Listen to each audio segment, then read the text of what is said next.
Greetings, everyone. Delighted to have you for this edition of Content Evolution New World. I'm Kevin Clark here on the East Coast, and Mike, my co-host, is on the West Coast. Mike, everything good today? Sun's up. It's a nice day, and we're going to have a very interesting call, I think. We are delighted to have Anthony Scriffignano, with us. Anthony is a really very interesting fellow. I've had dinner with him once, and I've seen him on a number of different call-in programs and video conferences. Anthony, when did you, because you came out of, was it Dun and Bradstreet? Is that where you were located? My penultimate role was the chief data scientist at Dun& Bradstreet, where I Yeah, was for okay. about 21 years. Because that isn't in your bio anymore. You have achieved escape velocity from, a lot of, that, and you remain, lettered in a lot of other things and organizations. So we're delighted that you're here. And usually we have a topic, and we don't have a topic today. And there's a reason, is that Anthony's interests are so wide-ranging, and he pays attention to so many things that I said, let's leave him, a little bit weightless, okay? Not tied down to topic, but we can move around a little bit. Have a little bit of, you talk to me and Mike for a little while, and then we're going to go to, questions. If you have questions, put them into Q&A, all right? Or when we get to the bottom of the hour, you can start to use the Zoom reactions function to raise your hand. So, Anthony, we're delighted to have you with us. What else should we know about your background? Something that has endured since you were a child that persists to this day, all right? Something that has just always been a thread in your life. A very interesting question. So I don't know that I would put a label on myself. I would say that I'm sort of a lifelong learner. Mm-hmm. That when you say, well, what was your role at, wherever here or there, I'm kind of a mutt. I've done a lot of different things. I originally thought I was going to go into nuclear physics. And here I am, Your Honor, in this suit for you, like a totally different role. I'm very interested in languages. I'm very interested in cultures around the world. I'm very concerned about being what's the label that you put on yourself because you get typecast, right? But I have done a lot of work in data and data science and artificial intelligence before those terms were in vogue. Turns out I was, accidentally on the path that became center stage in a lot of ways. And I've had the opportunity to do that with people all over the world, regulators all over the world, in various different contexts, both public sector and private sector. So it's been quite a ride, and I continue on that ride. And we were just chatting before the talk today that you and I are now converging at Stimson, and a lot of that is about that ride. So, I don't know how to answer your question. There isn't one common theme. You mentioned weightlessness at the beginning of your comments. I guess I've always strived for weightlessness and have yet to achieve it. Yeah, there's two reactions to what you just said. One is the best strategist that ever reported to me after, they kind of, after I came out of the strategy role, all right, and started to manage it, was a person that had a degree in nuclear physics. So Yep. Well, actually, everything is very good physics. preparation for strategy, right? Everything is physics, right? At the end of even I tell the pharmaceutical companies, so how many physicists do you have, right? Because that's what's next, right? After you just stimulate the body to be a little bit better than it is right now, is, the wholesale replacement or repair, right, is what's coming next at a nanotechnology level. I said, you got any of those folks around? Yeah. No? Well, you're going to be in trouble, right? The so that's a Yeah. I that's a mean, it's funny that you say that. There's a joke about how many physicists it takes to change a light bulb, and the answer is it depends on the phenomenology, which is yes. really funny if you're a physics nerd. But um, the what I find in data science is that some of the best data scientists are the people that have a background in physics because it's positivistic and constructivist at the same time. So you don't always know that there is an answer to the question you're asking. And that if you're a math major or you're a pick any other major, right? There's rules and we will follow the rules. And I'm not, some of my best friends are math majors, but they sometimes struggle with the situations where there isn't an exact answer or where there may be no exact answer, this sort of fuzziness.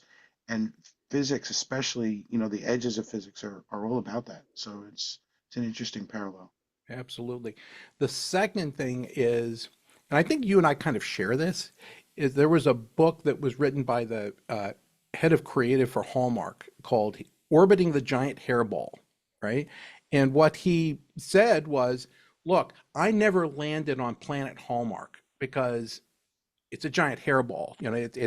Once you get stuck into it, I wouldn't be able to do my job. What I Right. do is I orbit Yeah. the hallmark, and indeed sometimes you know it's a you know geosynchronous, and sometimes it's elliptical, that I need to go out, all right, and find some stuff and bring it back. And Mhm. I find that that's exactly the way that I like to work with my clients, and that's the way I like to work with my colleagues when I was working at IBM, is being in an elliptical orbit, Yeah. um, because you have some close flybys, you deliver some bursts and then you go out and find some other things, right, Yeah. that are interesting. And I think you did exactly the same thing, if I got the gist of your career, is you're pretty good at that. I try, thank you. I try to always see things from the other perspective, the one that's not in the room. Very often on my teams that I lead, I will take the position that is not being taken in Hmm. order to make sure that there's a complete or at least as fulsome as possible discussion about what's going on, especially if you think about the world that we're in today. Everybody thinks they can press the AI button, they can, regress around all the data that's available and know what's going to happen next. Good luck with that, right? Um, I will ask the sort of Socratic questions like, well, what do we have to believe in order to do what we're about to do?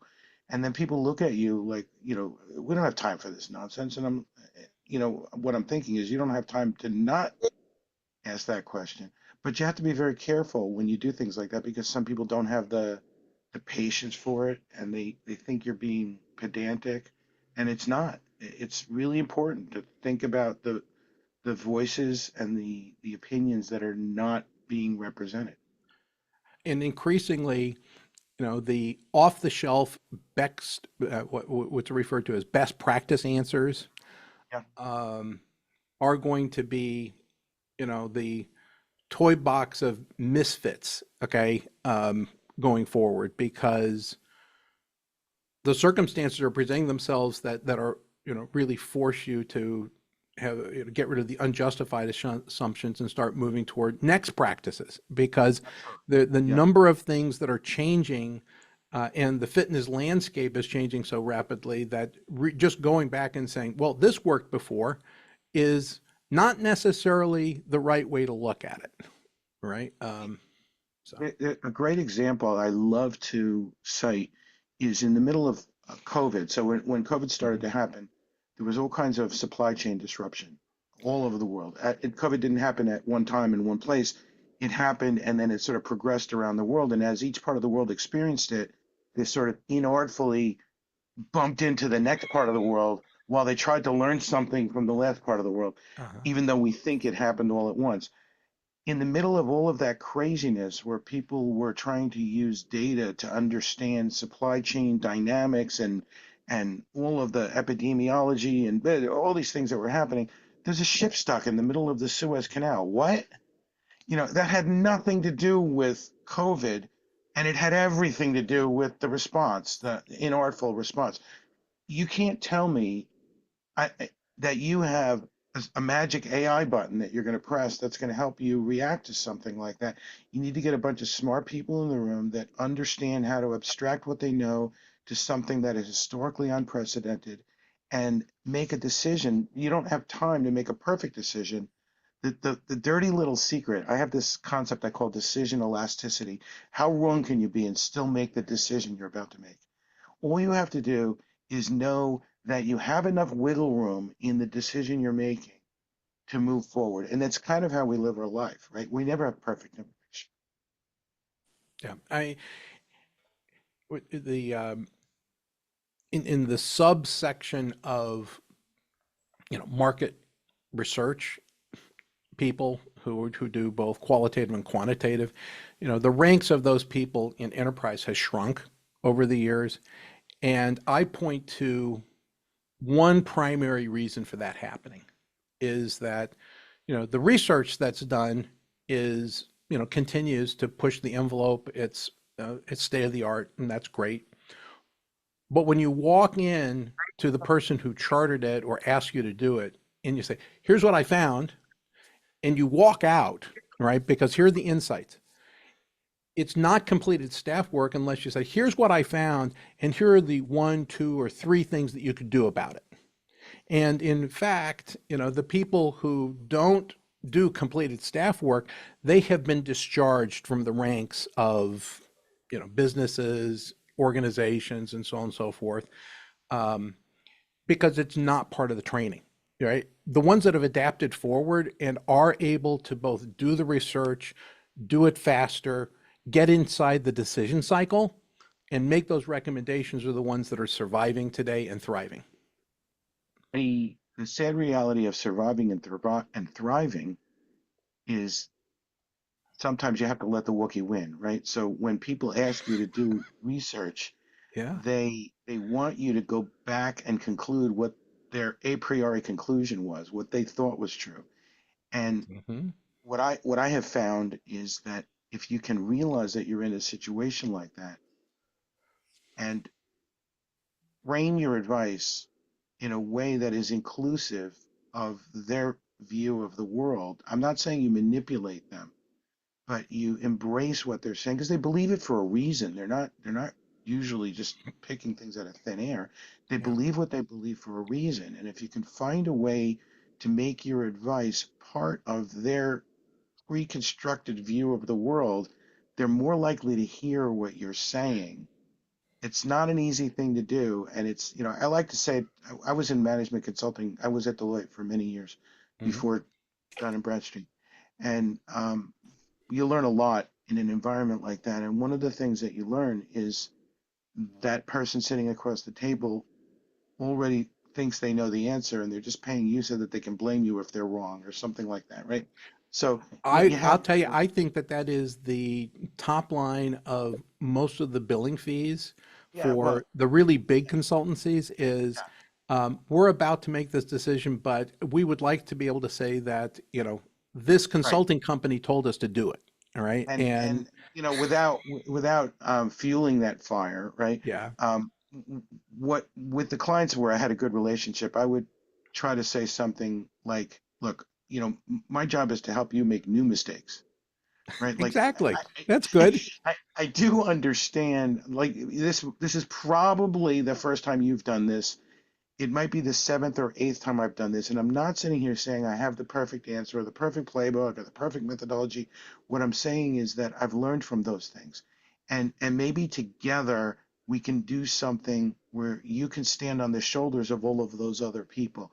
That's a helpful way of embracing the uncertainty that they probably feel without saying, Kevin, that's not really the right way to do it because nobody Yeah. wants to hear, it, especially if their name's not Kevin. Well, the strategy is I would look at the person and I said, "You're looking for sufficient evidence that this is going to work, right? And that you're trying to de-risk, our business case." I said, if I were presenting plans to a general, Hmm. what they want to see is, I want something that the enemy has never seen before, right? I want to Yeah, see something that is going to throw them off balance and allow us to have an advantage that they can't perceive in advance. So that means that by definition you don't have all the data to support the thing because it's theoretically it's radically new strategy. So anyway, Yeah, I think that wanting some, you have to be careful what you wish for, right? So if you say yes, I yeah, want something radically different, um, that works from an assumption that radically different is the right approach. And it's very easy to get balled up in hmm all of the analysis, and then you can't do anything, right? So one of the things that I do with my teams, we use something called propositional calculus. You start by writing down all the things that you believe to be universally true that are relevant here, hmm that you're not going to test and you're not going to, so using the example in the 2008 financial crisis, right, another historically unprecedented situation, a lot of people wanted to use data from the past to predict what's about to happen in this historically unprecedented environment. You can't. It, I'm sorry, that's a math violation, right?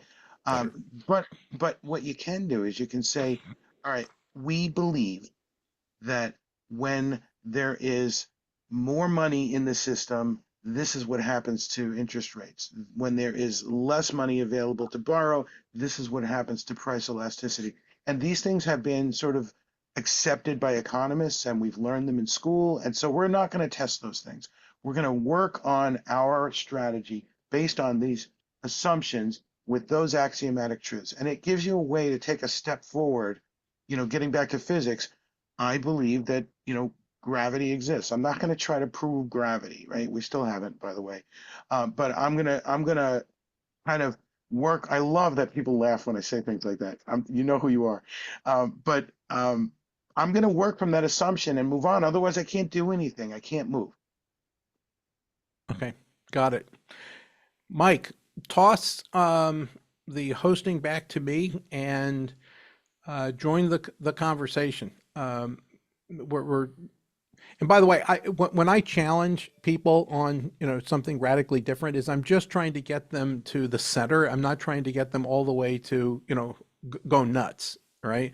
It's just that the security blanket sometimes is way too much. All right, and taking zero risk means that you're taking a lot of risk. Sure. And by the way, the cost of doing nothing isn't nothing. You slide backwards faster, right? So you 100%, have to do Right. something. 100%. Mike, what do you Well, think? Ask well, I'm- ask Anthony some questions. Provoke him. well, Anthony, thank you again. This is fascinating. There was a question coming in from Doug that actually was almost exactly what I was getting ready to ask, noting your background, which is, what do you see as the impact of AI, and are you seeing the impact of AI now on the consulting business writ large? Yeah. It's a Yeah, and ironically, in my hand is the charging cable to the keyboard that I was trying to use to respond to Doug, and the keyboard died. So now I get a chance to just tell him what I was going to say. physics. Um, yeah, physics. Stupid lithium ion. Anyway, getting back to if you laughed at that, you're a nerd. Um, so you could go into, I'm going to use ChatGPT in quotes, right? When I say ChatGPT, I do not mean ChatGPT, that product. I mean all the LLM models, blah, blah, blah, blah, blah, right? You could go into ChatGPT and say, give me a summary of all of the recent evolutions in AI policy in various governments around the world, and you'll probably get a really interesting report. Um, that might be a good place to start. But you better know something about what you asked when you get that answer, because you have to realize that that answer was curated from the bag of words that's available on the question that you asked. So in consulting, I can use consulting to construct a plan for addressing a particular client. I'm going to go talk to Schlumberger. I don't know enough about their positions on things, and they're interested in the recent AI evolutions and mandates to use more AI in energy production. And I need a pitch for, and I'm just picking on Schlumberger. I don't know why they popped into my head. This is not a hint, right? Um, sure, ChatGPT would do a pretty good job of answering that question. I'm sure the people at Schlumberger would say, well, that's because you don't know about what we really worry about that we don't talk about in public, or you don't realize we're already working. Thank you, Professor Obvious. We're already doing those things. So you should start there, but you should never finish there. You should Hmm. always, you never underestimate the power of humility. You don't know what you think you know. You're not as smart as you think you are. You can only look at what's been said publicly and what they've been able to consume. And the answer is very rarely only in there. And certainly the unique, brilliant, intuitive answer is not going to only be in there, because if it were, then it's not so unique and not so intuitive. Thank you. Uh, I'm looking over here. Actually, I wanted to kind of build on that a little bit, having come out of that industry myself.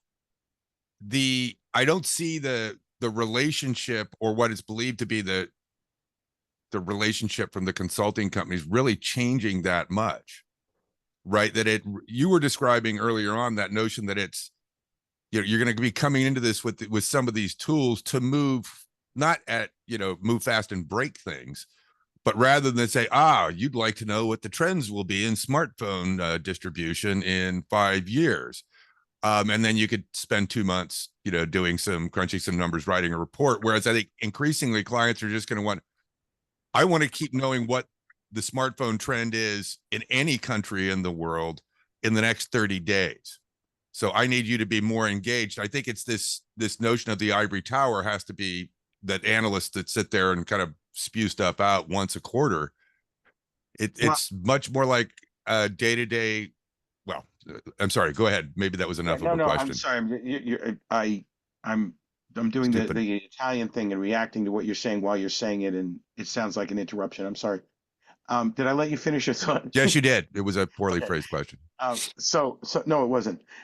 So I think I can answer your question in a way.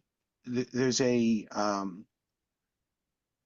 technique that I've adopted. I call it, and it's not my technique, but asking why 3 times before you start answering what the person asked you for. I want to know about cell phones and blah, blah, blah, blah. Help me understand why. Like, what are you going to do with that answer? And you can't always say it that way because people will, crush you like a whack-a-mole. But I have a good example. I had a client one time that asked, so this whole big, brouhaha about an RFP, and we need the answer immediately, and and the question was, how many businesses will there be in China 5 years from now? And nobody knows the answer to that. Define business, right? Right. And there's a lot of things that you have to assume in answering a question like that: organic growth, organic decay, willingness to invest, trade policy, blah blah blah blah blah. So I wrote back to the guy and said some version of all of that, and he wrote back in a very nice corporate way and said, "Listen, data boy, he didn't say it that way. I had 2 hours. That's how I read it. I had 2 hours. Now I have 90 minutes. We don't have time for all of this. We have a great relationship with this customer. I was going to just take the numbers we have from the last 5 years and draw a line through it and rest and get the answer. And they told me not to do that. So give me a better answer." So I picked up the phone and I called him, and he apologized immediately as soon as he answered the phone. I said, "Look, let's just drive the car looking out the windshield. What's going on here?" And he said, "I don't know.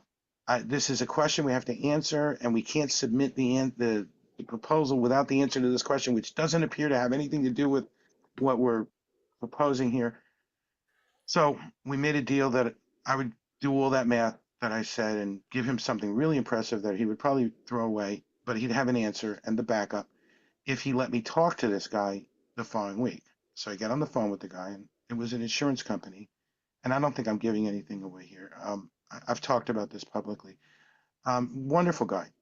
And I said, "What are we doing here? Why do you need that answer? You know I don't know the answer." He said, "Of course I know you don't know the answer."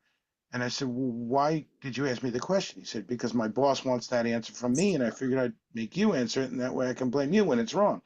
I said, "That's great." He didn't say it exactly that way. And I said, "All right, what are you doing?" And it turns out it was an insurance situation, and it had to do with ocean going freight. And I said, "Well, then when you ask about businesses, you don't care about hotels and consulting companies or restaurants. You care about people that make things. And if it's ocean going and it's in China, it's probably on the East Coast." And we went through all of this. And eventually I said, "All right, so what you really want is a 4-factor analysis in and out of your customer base and in and out of that industry rolled forward for 4 years or 5 years." And he said, "Well, yeah, that's what I asked you for, right?" And with a smile. And I said, no, that's not what you asked me for, but I'll do that for you. And I did. And he said, this is amazing. I'm gonna give this to my boss and tell him you did it. And I said, no, you're gonna give it to your boss and tell him you did it. And he did, and I got invited to their, you know, to meet his boss and all that. So he didn't take credit for it. But the point is that walking a couple of steps with that guy and getting on the same side of the table with him, instead of just giving him what he asked for, I didn't give him what he wanted. I gave him what he needed. Right. But in order to do that, I had to ask a few questions and risk sounding like an idiot because I maybe didn't understand what he thought was a simple question. Yeah. It's okay. You want to call Yeah, me an idiot? Call me an idiot. I'm going to go back to the turn of the last century in an analogous, Henry Ford, used to tell the manufacturers, you need to put your parts and ship them in this box, okay, and put the specifications. And they were scratching their heads. Why is he specifying how we ship the stuff? As long as it gets there, And one of them finally asked, he said, what is this, Henry? Don't get it. He said, come to the factory and find out. All right. And it turns out that, when you take the crate apart, once you got the parts, that the wood fit the floorboards of the car, that they Right. had already created a raw material as a result of shipping for making Yes. another part of the car. And they didn't know that Yes. they were doing this. All right. Right. Well, Right. Smart, interesting, right? But once they understood what the reason was, they were more willing to comply. And actually, this guy said, would you like a better quality of wood, Mr. Ford? Yes. So And he it's got interesting. what he needed, which he didn't know he could ask for. Well, I mean, by playing into it and leaning into it a little bit more, he was Yes. securing his place as a trusted supplier, right, Yes. to Henry Ford, Absolutely. right? And So I had heard a version of that story, and I think it's brilliant. Um, we don't we rarely ever have the entire context of why someone is asking for something. exactly. And we make a lot of assumptions about what we think they must mean and what we think they must need. And if we just asked a couple of questions, Mhm. everybody gets a lot happier, and you might wind up making them a hero, and that's great. I don't, You want to be a hero? That's great. Congratulations. I don't care. Because I'm not trying to be a hero here. I'm trying to serve you. I'm trying to do something that is useful to you. And if it's of service to you, and if you're in a service industry, then that should be what you want. Yeah. All you have to do is have enough free frontal cortex to be able to ask those three why questions in a way that isn't like the 3-year-old, right? They say, Right. "Oh yeah, why, Yeah. why, Daddy?" Or here's how to do it wrong. Let me Yeah, see if I can simplify this so that you can understand. In order to answer your question, I'm going to need some information. Nobody's going to talk to that guy, right? So exactly. I always say, help me understand. I start the conversation with help me understand. And people who know me know that when I say help me understand, um, there, oh, this is going to be good, right? Like there's going to be Yeah. an interaction here. All right, so we're at the bottom of the hour, and we should invite some other people to join our conversation. Bob Pulver, you're on mute. Come on in. What you got a question or a observation you want to share with Anthony?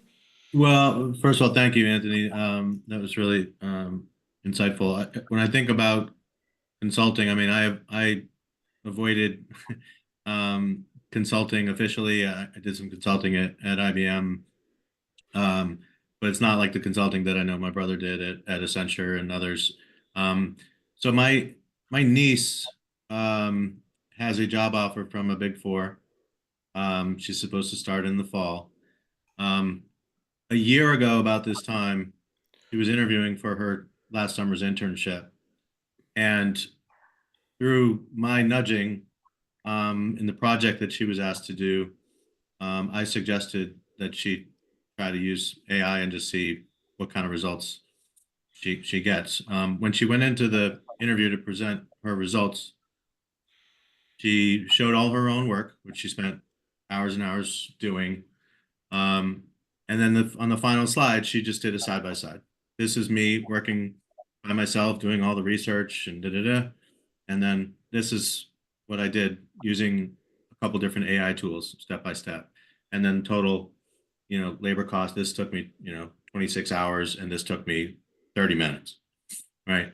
Recruiter was completely blown away, didn't know anything about AI or any of the tools that she used to do this assignment and present those results. She got the internship, was successful with the internship. She got the offer. She hasn't even graduated yet. Job doesn't start for till the end of the summer, early fall. She's already, these firms are already laying off thousands and thousands of people. She's already questioning whether that job offer is going to get revoked. So part of my question to you, Anthony, and to the group is, what are I guess part of the benefit, as you alluded to, of these jobs is you learn a ton. I mean, these kids are going to be just sponges and really learning industry and the mechanics of operations and strategy and all these great things.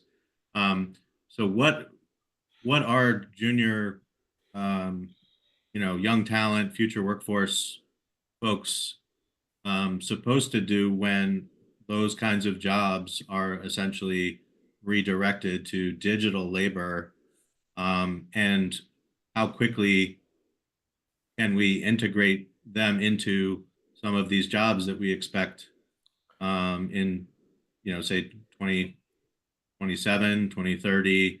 I mean, it's happening faster than anyone is anticipating. And so I guess just, Okay, sort that's a of good general question, thoughts Bob. on Thanks. work. What do you think, Anthony?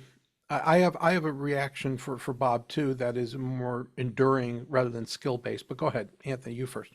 I was about to say après vous, monsieur, but I'll do my best.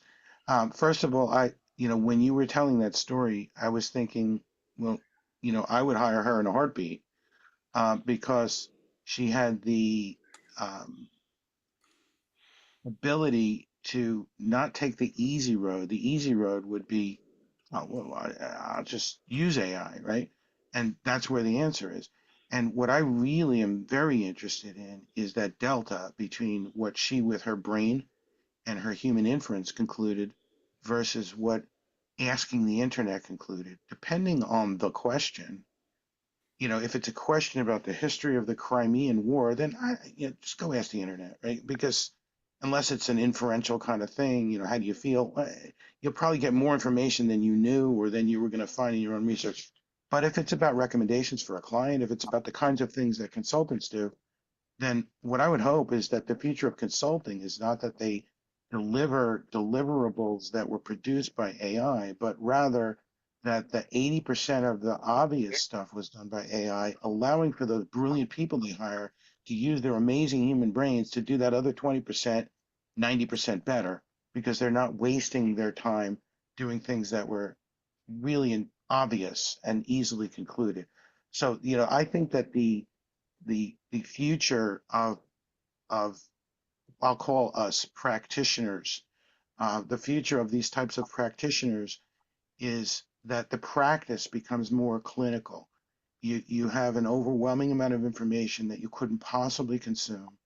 You will use tools and tests and techniques to give you information to inform your thinking, and then you'll try something and you'll take a step and you'll lather, rinse, repeat, and continue to do that.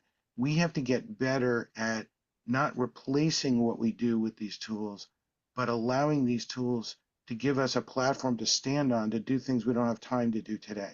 And if we get that right, these consulting companies may need fewer people to create PowerPoint presentations and agendas for meetings, but they might need the remaining smart people to do things they don't have time to do today because they're busy doing that. Yeah, absolutely right. And Bob, I'll also add that by going through the gauntlet and eventually, finding yourself accepted by one of these organizations, the additional benefit is if you stay long enough, which usually is, at least 5 years, you've joined the club for life. Right. The fact is that there's an alumni network that is willing to grant you a lot of professional courtesies because you say, "Oh, I'm ex McKinsey, you are, all right," or "I'm ex Boston Consulting Group or Accenture or you name the You're going to PwC. eventually say Deloitte, right? Well, eventually I'll say Deloitte, yes, all right. And I will also cite, very specifically, uh, the Center for the Edge at Deloitte, right, which was quite a great, team that I, spent some time. They had briefly recruited Napier Collins, who is one of our board of advisors members. He passed, as you know, but great man. And Delisha Colasoria, right, who is currently, I think, based in Singapore. Great team, right, of people. So, I would just say that, Bob, and we'll move on to the next If person. can I just Yeah, add one quick yeah, sure. addendum to Bob, and this is really to pass along. Um, Whatever happens as a result of that offer or not Mhm. offer, sometimes the things that we strive the hardest to get and don't get take us to the better thing that we didn't pay attention to because we were so busy trying to get that thing. So I can almost guarantee you, with the way that you described her thought process and what she did, that she will do some amazing thing. Whether she will do it there or not, I don't know. Doesn't matter. I Thank you. couldn't agree Thank you, more. Anthony. Could, Thanks, couldn't Kevin. agree more. And by the way, all those librarians, who are the secret weapon of most consulting companies, because they have all the practice methodology, everything indexed in a way that's readily available to the senior management team to deploy, right? Um, become knowledge graphs if you treat it the right way, so that it becomes instantly accessible to the network in the organization, and you can do a lot of recombinant DNA, and you don't have to just pick one playbook, but you can hybridize them into custom engagements that are appropriate for the client that you're working with, which is going to be great. I suspect that that's going to be better. Tim Beharon, jump in, my friend. Glad to have you with us. So I want to build a little bit on that. One of the things that, we've been a consultancy at Creative Strategies for over 40 years. And we used to do the big number crunching the same way all the other guys did, but we dropped that in I think it was the late 80s for a different perspective, Yeah. because what we started getting hired on was literally they wanted our brain power to analyze the numbers from IDC and Gartner and others. Because in fact, and it was always interesting because Gartner's numbers were different than IDC's numbers. And they wanted a experienced group, and they hired us more for the brain power as opposed to the researching piece at that point. But I'm seeing a similar type of thing happening now with artificial intelligence, in that because we are experienced and have many years in this particular area, even when they're doing research internally and using AI, they're sending us the AI data to critique. And what I'm thinking about here is in the context of the experienced consultancies actually having kind of a more a newer kind of audience or approach of their business, because what they really want, and in my case, we have 30, well, I have 40 years, but most of my other team is at least 25 years. We have lived the industry. We've been part of the industry, and our knowledge base comes into the consultancy more than us going and doing number crunching or using AI. And even if we use AI ourselves to do the background research, the real presentation comes down to help us understand what this data says. What are we doing? So I just think that the and it was kind of talked about here a little bit. Can Anthony, I think you said this, but you're going to end up with highly skilled researchers who have experience in Deloitte and others who are actually more involved in these things. And I have that brings up a little bit of the question of the newer kids coming in, or the kids are coming in with book knowledge as opposed to industry knowledge, or et cetera. I just what your thoughts on that?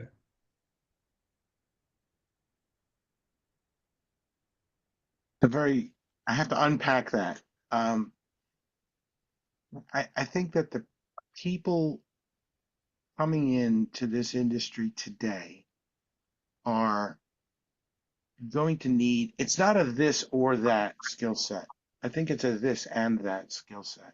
Yeah, I think we still need the skills that we needed, the skills that have made us successful so far, us being whoever the successful practitioners um, are not the skills that will make us successful in the future, but we can't abandon them.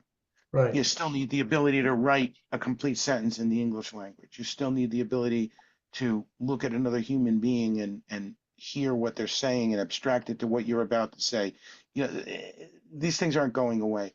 Um, you might need some skills that we don't have words for yet. You might need the ability to, a great example right now is the difference between can you and should you, right? There's a lot of tools and a lot of data available, and not all of it is permissible to be used in certain ways for certain types of analysis. You talked about in the beginning of what you said, getting hired to look at a bunch of industry analysis and sort of synthesize it. My words, not yours. Um, I can use Gen AI to do that today, but Gen AI might also consume other data from other reports that I'm not actually allowed to use because there's copyright provisions or there's some proprietary nature and somebody shared it and shouldn't have or whatever. I'm generally fairly careful about whenever I say anything, couching it in a way that it's my thoughts, my words, I'm not speaking on behalf of any of the organizations that I've mentioned, but you could synthesize things and say that organization said, that organization didn't say anything, right? So we're going to have to get better as I keep using the word practitioner, as people who serve others in service of whatever it is they're trying to do. We're going to have to get better at using skills that have yet to emerge. Yep. I like to talk about post-quantum world because most of the people who are graduating today will live their careers in a post-quantum world. In a post-quantum world, we'll have computers that are not bound by the sort of polynomially non-deterministic problem that we have today, that I could compute the answer you want, but it's going to take too long. There's not enough Exactly. time left in the universe, right? That will change in the Yeah. future. And when that changes, certain things will become possible. So what will quantum AI look like? I have no idea, right? But I'll bet you it'll do things that we couldn't possibly understand right now, just like someone at the beginning of my career in the 1900s would not have been able to understand that I have, four of these sitting on the desk right now. And then they're all amazing computers and what can they do and all that. We have to think about what we're going to do with this largesse of information and technology and compute power and capability, and not just use it to sell more shoes and socks.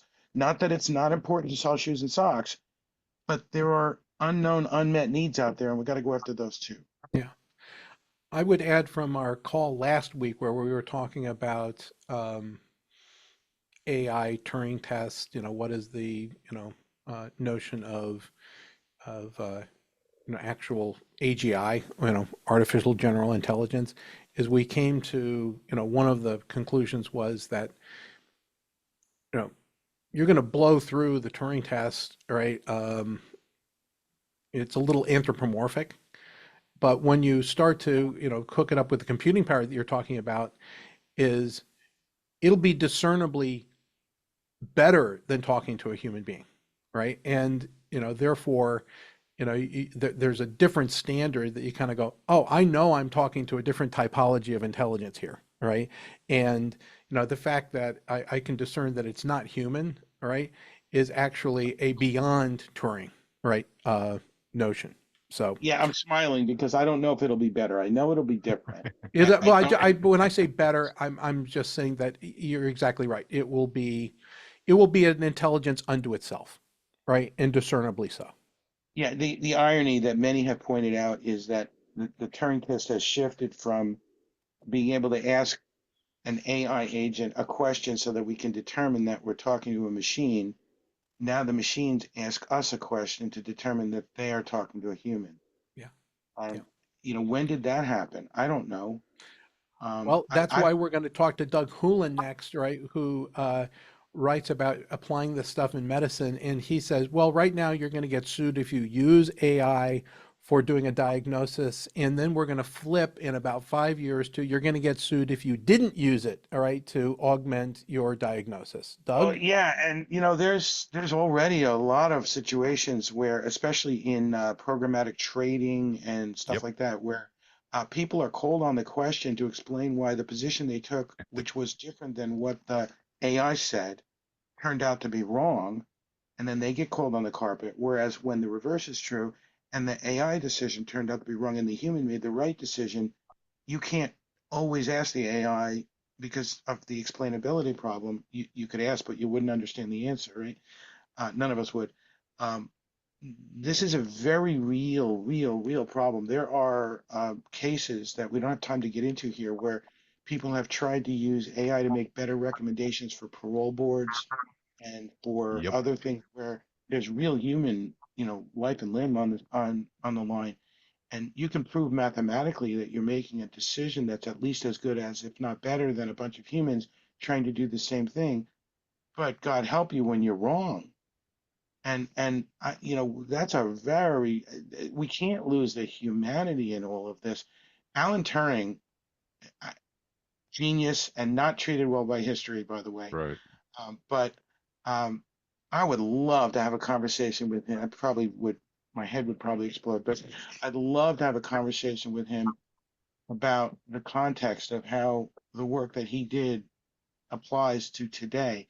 His his thinking at the time was very much, if I can chunk up enough of the past, I can behave like that past in the future, which is kind of what LLMs do, right? Um, but Noam Chomsky and other people have introduced the fact that we have this nasty habit of changing language as we're using it, and this nasty habit of using a hammer to hammer in a Yep. screw, that kind of thing.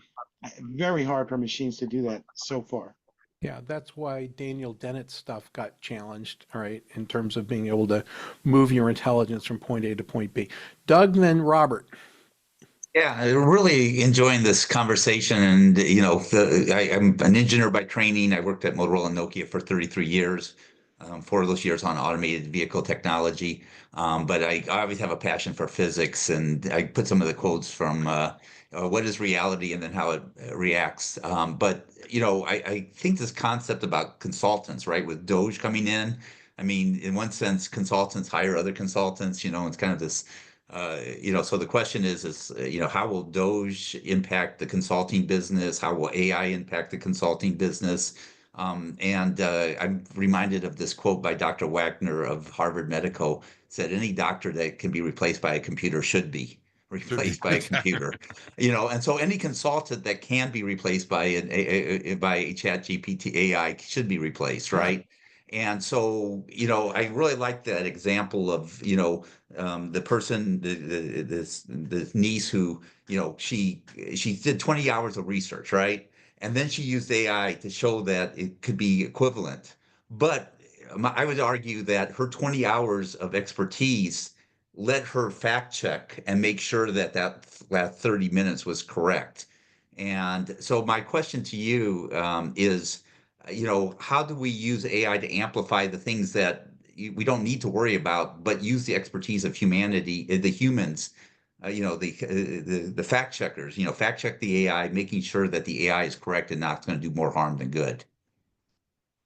I was getting ready for a podcast recently that I knew was going to be um, a little bit of a spin the wheel and ask a random question about that we know that there's no answer to, kind of thing.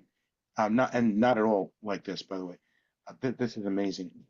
And I knew that one of the topics was going to have to do with the recent changes in AI regulation, because if you miss 5 minutes, it takes you a week to catch up. There's so many things changing. And I try to keep up. Everyone does. I am of the opinion that no one does, right? So you have to sort of involve a lot of people so that you you kind of error out, get the Venn diagrams to overlap.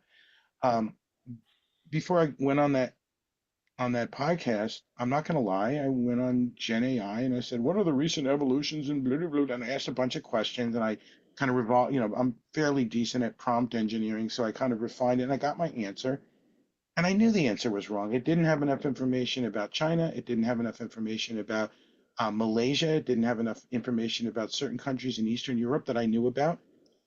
But I know that it didn't know, right? So, going back to your doctors that can be replaced with did you say AI or just machines? I Yeah, forgot. the quote is any doctor that can be replaced by a computer should be, because Okay. the Yeah. doctors need to be above the computer, right? Well, and I would say because they can doesn't necessarily mean they should.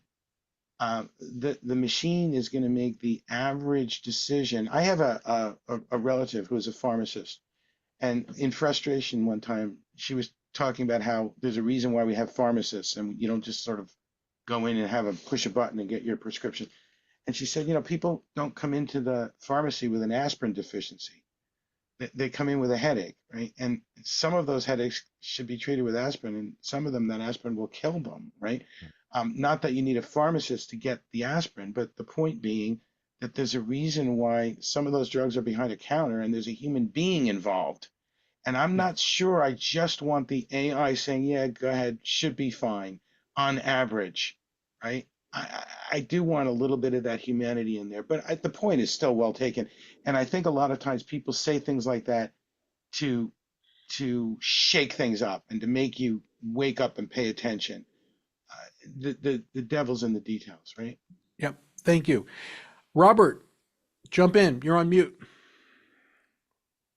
Yeah, Kevin, good to see you. I have a feeling I'm coming to a forum where you all have been together for a while. I appreciate being here. I appreciate the conversation. We're developing some AI tools in my little consulting firm that have to do with providing advisors to leaders, templates, ways of thinking about how to lead change, because at the end of the day, getting people to do things differently is a big challenge. And so there's a psychology to all of this. And I've always felt like, well, humans will be better because of the psychological elements and working with AI. But then I noticed a couple of weeks ago in the New England Journal of Medicine, I don't know if you guys caught this, but there was a study of this tool called Therabot, a blind study. And it's an AI therapist. And the people who use the AI therapist were thrilled with their experience. And that actually had, according to therapy metrics, they had significant improvements in their conditions as a result of engaging with an AI model. And By the way, it's a those frothy models time, go back. guys. That What? stuff goes back decades. All right. There Sure. are Eliza, right? Yeah, and Plato and Aristotle, Socrates models. And the placebo effect. Yeah.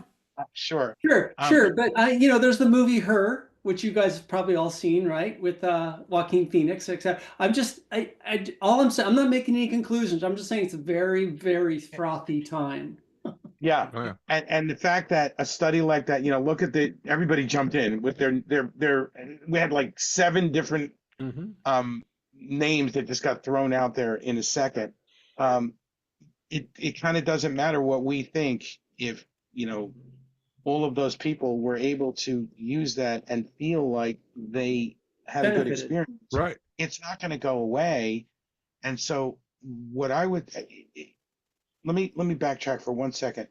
I used a phrase a minute ago with overt intentionality that may not have been obvious. I said we have to discover the unknown unmet need, which is a way of saying, like, I didn't know I needed an iPad until the iPad came out, and I still don't know why I need one, but I have a pad and an iPad when I go to a meeting, right? But more equally dangerous as the failure to recognize the unknown unmet need, because that's where all the opportunity is failure to recognize the unknown met need. How are people using your product or your service in ways that you don't necessarily intend? And then you change what you do in some subtle way, and it's no longer doing what they're using it for, which you never intended them to use it for in the first place. That can cause a lot of trouble.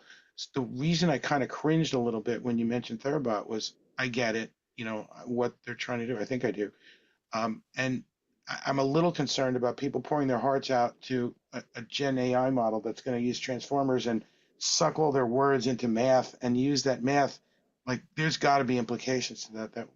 Yeah, We no, it's don't. cringy. It's Yeah. definitely cringy. But the flip side of that is if someone, for whatever reason doesn't feel comfortable talking to a human being and that had value to them, who might have judged that? Right. I don't necessarily understand that. So I mean, how dare I? it's at the end of the day, it seems that the underlying unmet need is anything willing to listen to you and respond is, a somewhat positive experience. Right. It's similar to our work with Paro, which is actually a robotic seal. It has no communication capability. It's just companionship. You can just hold it next to your body, and people who have Alzheimer's and dementia and so on and so forth, they're on in years, love Paro, right? And so well, we're into a dimension of just the companionship, just the willingness to listen, right, has, positive dimensions. Some of that's anthropomorphized, but, we see the results. Thank you, Robert, for sharing that with us. Mark, you're the last, because we're at the top of the hour. Jump in. We're glad to have you with us. Thank you. Hi, everybody. Thank you, Anthony. I enjoyed the perspective. The single word that I took away from your presentation is wiggle room. And the answer, what I see is we have two things going on here. We have humans, and we all think of ourselves, and that the humans in this group are pretty smart people, and the humans in consultancies are often very smart people. And then we have intelligence, which may be divorced from humans. It started with humans, but it may become separate from humans. And there's a confusion between when we say, well, I'm not really comfortable having not a human do this, and I'm not really comfortable doing this. And this is our bias towards our own humanity. This is a huge bias we have towards our own humanity. So, and the answer, whenever you come up with a number, like you started with that story about the number, Anthony, and my sense, I used to be at BCG, but my sense is that every number in the world that's put forth is basically pulled out of your ass. Somewhere it's pulled out of your ass. We call it your mind. We may call it your this. But if you see a number out there that says this is true, even if Doug has looked it up in a million sources, it's basically in the end pulled out of somebody's ass. There's no truth there. There's no answer. And the point is that you come out of a number. You came up with a number. You asked a couple of smart questions, and you came up with a number. Mostly, as you said, out of your ass because it didn't include China, didn't include whatever it is, but it worked. Okay, it worked for the moment, and that's what we do. That's what, and then a huge number of people, and I've had this experience in my life when I calculated how many hours of video games a kid plays on the back of an envelope, and that became a number in the world. Oh, everybody was throwing it around. This is the number. So I think going back to what you said, never underestimate the power of humility is really important. We don't know any of this stuff. We just serve up what we can to help each other out in the circumstances that we're in. And my advice would be never overestimate the power of humanity. Yeah. Thank you very much for sharing that, Mark. Very well put. And Anthony, as we roll out, one of our standard questions is, so what can we do for you? This is a pretty smart community, all right? What are you looking to connect to? What have you, what is top of mind for you right now? How can we, augment your exploration? It's a wonderful question. You have already, by virtue of your reactions. I say to people all the time, say what you think out loud and risk being called an idiot, right? If people don't agree with you, I'm guessing this is a group that would be comfortable disagreeing, right? And you've created a Mhm. holding environment here where people can express thoughts and be wrong, and that's fine. And I don't, I jokingly say, you know, I I haven't made my monthly mistake yet. Um, last Hold it, you're month below quota right Monthly. now. well, it's early, and last month my mistake was that I thought I was wrong about something, and I found out I wasn't. Right? It's a joke.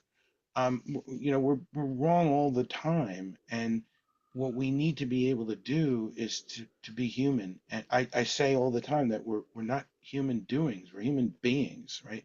When somebody says, "Well, tell me about yourself," and we all do it. Well, here's what I did and here, and here's what I did there, and that's not who you are, right? Who you are is a much more complicated thing than that.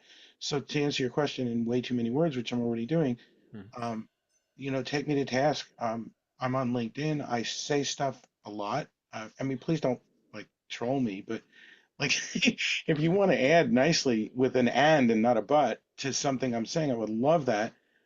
If you want to connect with me indirectly, I don't know if Bob is still on. I've been trying to respond to him in a message, and I can't get any of the keyboards in front of me to work right now.